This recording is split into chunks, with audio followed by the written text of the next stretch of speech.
Baik, selamat pagi Kak Suka. Pada kesempatan kali ini saya akan membuat tugas itu mengenai tentang kerendahan hati. Uh, di sini saya sudah baca dalam materi yang sudah Bapak kirim, itu ada 7 ayat Alkitab yang menjelaskan tentang kerendahan hati. Itu ada 7 ayat Alkitab. Yang pertama itu ada Mika 6 ayat 8, Amsal 3 ayat 34, Yakobus 4 ayat 6, dan seterusnya. Jadi di sini saya akan menjelaskan apa itu kerendahan hati menurut saya dan menurut Alkitab juga. Jadi di Alkitab itu disebutkan juga dalam salah satu buah-buah roh, yaitu isi buah-buah roh itu ada kasih sukacita, damai sejahtera, kesabaran, kemurahan, kebaikan, kesetiaan, kelemah lembutan, dan penguasaan diri. Nah, jadi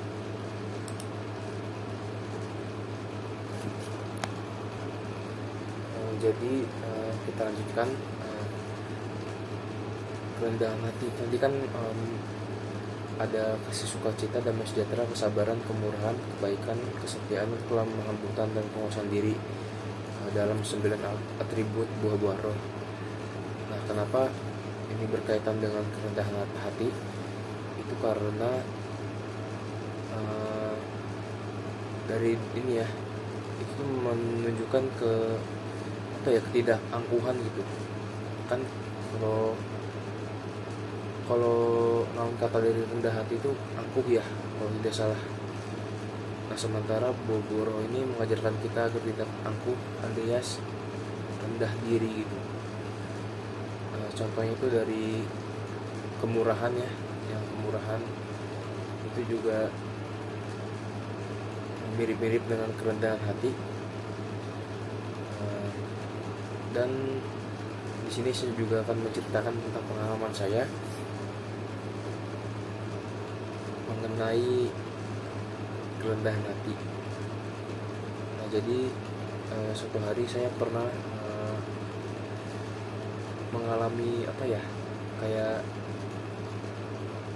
menjadi angkuh dikarenakan saya ada mendapatkan nilai bagus gitu dalam suatu ujian.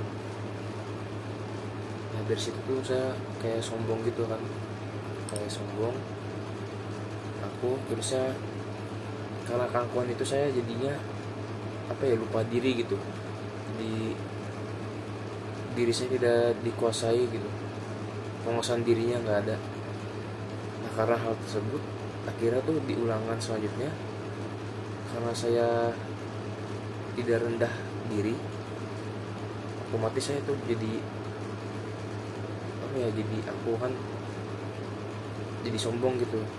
Akhirnya saya tidak belajar materi tentang ujian yang akan saya kerjakan untuk besok, karena saya sudah merasa kalau saya tuh sudah jago gitu, sudah bisa, sudah hebat, karena saya mendapatkan nilai yang bagus di ujian sebelumnya. Nah, akhirnya beberapa minggu setelahnya, setelah ujian dibagi, ternyata nilai saya jelek gitu. Nah, itu dikarenakan pas di ujian saya tuh soalnya susah gitu. Ternyata seharusnya tuh jawaban-jawaban itu ada di buku, tapi saya tidak pelajarin gitu di buku.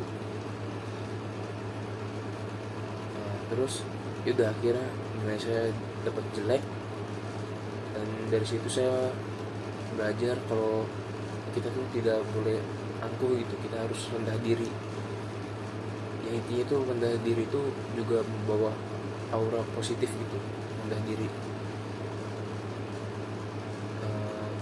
Dari rendah diri juga kita otomatis tidak akan angkuh gitu, tidak akan sombong, sehingga kita tidak akan takabur dengan dengan kejadian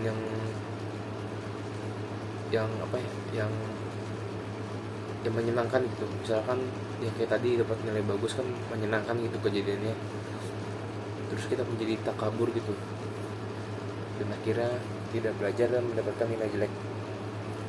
Terusnya kasus lainnya itu ada di pada saat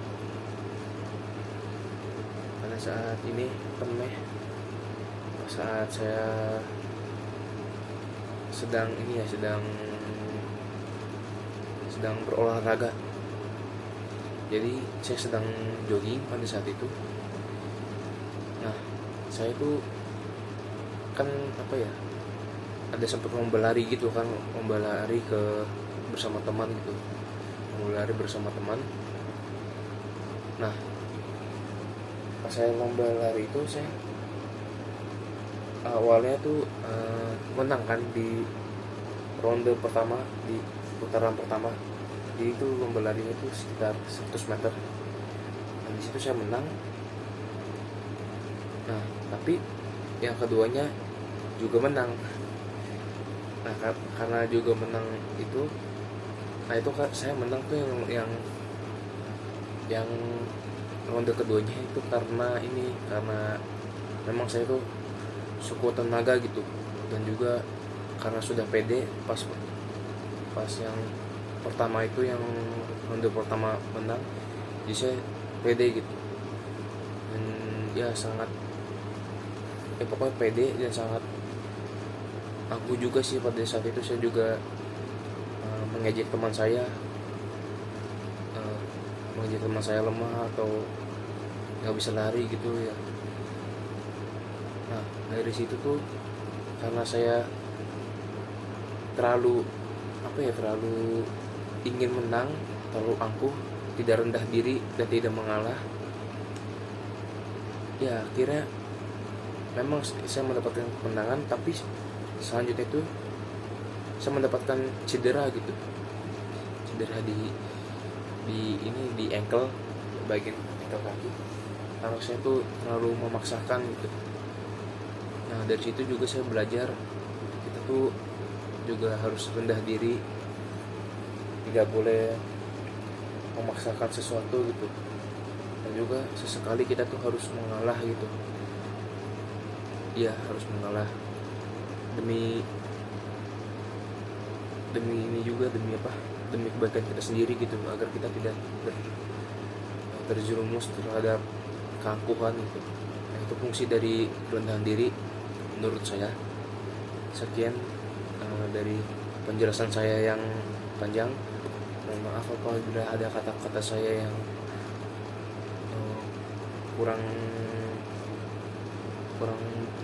dimengerti. Sekian, terima kasih.